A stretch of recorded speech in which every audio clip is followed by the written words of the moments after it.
घटना को सांप्रदायिक रंग दे रही भाजपा को लगा झटका। घटना को अंजाम देने वाले मुस्लिम नहीं, हिंदू निकले। पुलिस ने तुरंत कार्रवाई कर भाजपा के मंसूबों पर पानी फेरा। नमस्कार, आप देख रहे हैं खबरदार और मैं हूं आपके साथ अनुराग पालुत्तम।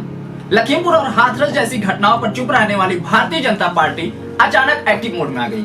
उसके एक्टिव होने का कारण छत्तीसगढ़ के जसपुर में हुआ हादसा है। दरअसल इस हादसे में एक श्रद्धालु की मौत हो गई। अब मौत श्रद्धालु की हुई है तो भाजपा एक्टिव होना लाजमी है। पार्टी ने जिस चिर परिचित अंदाज में इस घटना को सांप्रदायिक एंगल देना शुरू कर दिया है, आप भी सुनिए भाजपाइयों द्वारा किस तरह घटना को सांप्रदायिक रंग दिया जा रहा है। इसमें षड्यंत्र है, धार्मिक जो जुलूस है उसको रोंदा गया है, कुचला गया है।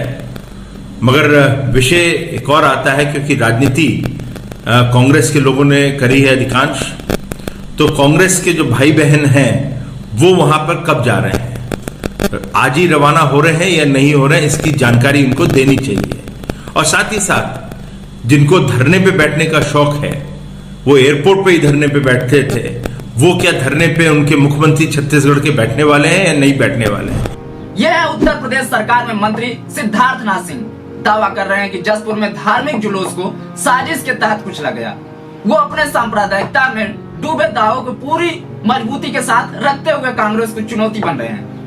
वो कांग्रेस को ललकारते हुए कह रहे हैं, लखीमपुर जाने वाली प्रियंका और राहुल कहाँ हैं? वो जसपुर कब पहुंचेंगे? इतना ही नहीं, वो छत्तीसगढ़ के सीएम भूपेश बघेल को भी पूरी तरह आक्रामकता के साथ चुनौती दे रहे हैं। वो पूछ रहे हैं कि एयरपोर्ट पर धरना देने वाले भूपेश बघेल जसपुर में कब धरना देंगे। वो इन चुनौतियों के साथ ही स्थापित करने की कोशिश कर रहे हैं कि जसपुर में क्योंकि साजिश के तहत श्रद्धालुओं को कुचला गया, इसलिए कांग्रेस उनके लिए नहीं खड़ी होगी।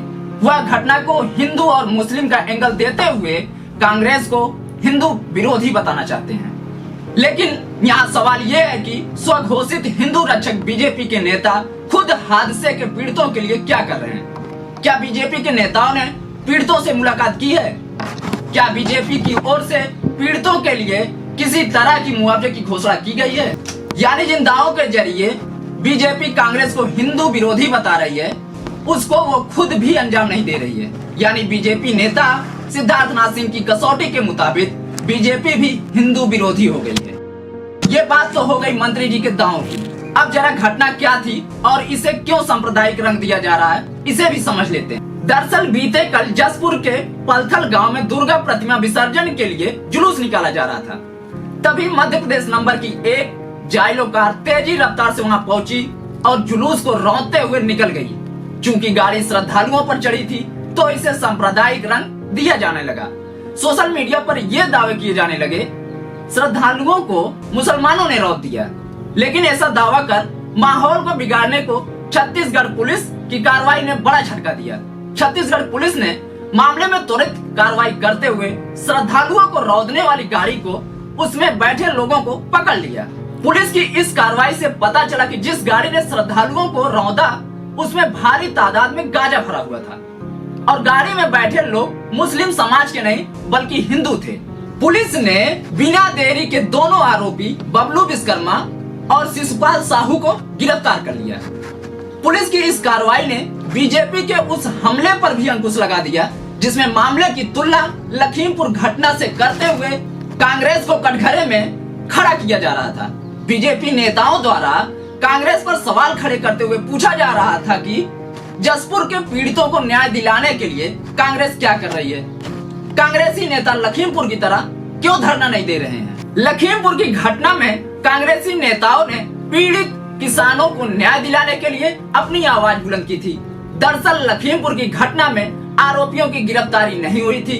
सरकार पर आरोपियों को बचाने का आरोप लग रहे थे। ऐसे में कांग्रेस ने मोर्चा संभाला, धरने के जरिए सरकार पर दबाव बनाया और आरोपियों की गिरफ्तारी हो गई। लेकिन जसपुर की घटना में कांग्रेस को ऐसा करने की जरूरत नहीं पड़ी।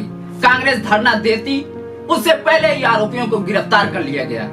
हैरानी की बात तो यह है कि इन सारे तथ्यों के बाद भी बीजेपी इस मामले को हिंदू बनाम मुस्लिम बनाने और मामले में कांग्रेस को घेरने की भरपूर कोशिश कर रही है। ऐसे में बस इतना ही कहा जा सकता है, इनको शर्म नहीं आती। फिलहाल ऐसी खास खबरों के लिए बने रहिए हमारे साथ और देखते रहिए खबरदार।